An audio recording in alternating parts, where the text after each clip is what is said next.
It's Ask the Attorney Friday, and that means it's time to head to the law school for the lay person with Colorado's best attorney, Phil Harding. He joins us now. So, Phil, I hear we're talking about mistakes the hospitals, doctors' offices, and billing departments make all the time, and then we have to pay for the mistakes, right? Yeah, exactly. That's what we're going to go over. I'm going to go over two mistakes that hospital doctors and maybe even your attorney may be doing that's all but killing your case and killing the profits that you could be making. Okay, so tell us what that mistake is.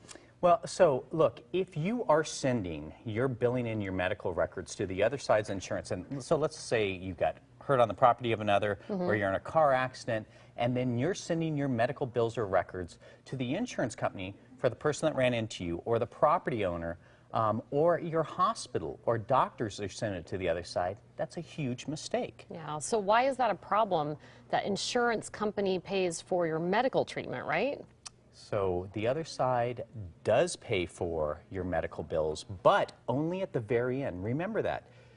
Throughout this entire process, the other side writes one check and only one check, and that's at the very, very end. Also, if the hospital, doctor, whoever is sending your medical records to the other side, that's violating federal HIPAA laws. Really? So the other side's going to call you up and they're going to say, we want to see your medical bills. Hey, just sign this HIPAA release so we can get your medical records.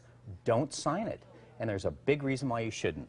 Yeah, so why do they want to see your medical bills? All right. What are they trying to do? Huge word, it's called the collateral source doctrine. And let's talk about what that is. And what it says is if a collateral source reduces how much your health insurance pays to the other side, then the person that caused this accident doesn't get to see it. This right here, EOB, talk about it all the time. We call it an EOB because look at the top, it says explanation of benefits. This is a real billing. And so it shows that a bill went, to your health insurance here, and it says there was a surgery at Swedish and the hospital billed $29,000, but there's a discount. Always your health insurance says, you know what, we get a discount. It's normal and customary charges, so we're only going to pay you $8,500. So, tell you what, we're only going to pay the $8,500. If you sent this bill to the other side's insurance company, when it comes to settling, they'll say, okay, great, we're only going to pay you the $8,500. Collateral source doctrine says if a collateral source, your health insurance reduces it, the other side does not get that reduction. Let me tell you why. You've been paying for health insurance premiums, right? Right. When you settle, the other side is not going to reimburse you for all of those health insurance premiums. I'm going to show you something. This is the EOB, right? See that right there? This is how someone should send it out. You see how it's redacted? See that? Right, it's you all can't covered up. see the information on there. I'm not hiding it. I'm not doing liquid paper on it. I'm saying you are not entitled to see this. You have to pay this $29,000 right there. Right. So in this one case alone, one medical bill, you may be losing $21,000 if you shoot your health, the regular EOB to the other side. So I can understand the person hurt can be confused and send it out, but what about the hospital, the doctor, and the billing offices? Why are they sending it out? The reason why they're sending it out is they want to get paid, right? So they're sending these bills to everyone, and that's wrong. And now three things happen when it's sent out to the other side. Number one, it kills your negotiations with the other side, right? They now say, I'm going to pay $8,500. Really, they should be paying you $29,000.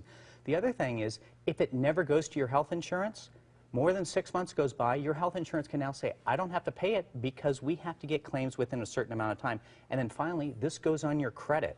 I mean, how horrible is that?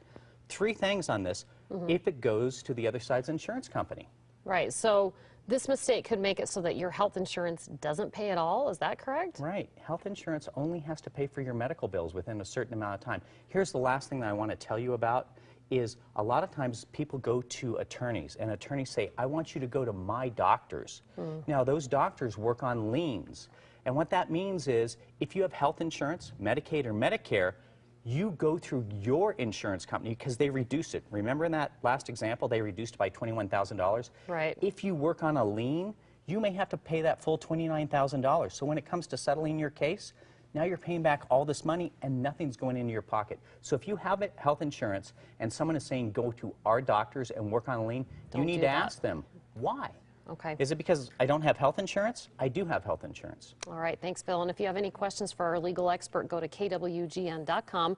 Click on Colorado's Best. You're going to see Phil Harding's photo on the right. Just click there and send in your questions. He will answer each question personally and confidentially. And to reach Harding and Associates directly, call 303-762-9500. You can also get a free consultation anytime, and you can find him online at hlaw.org. Coming up on Colorado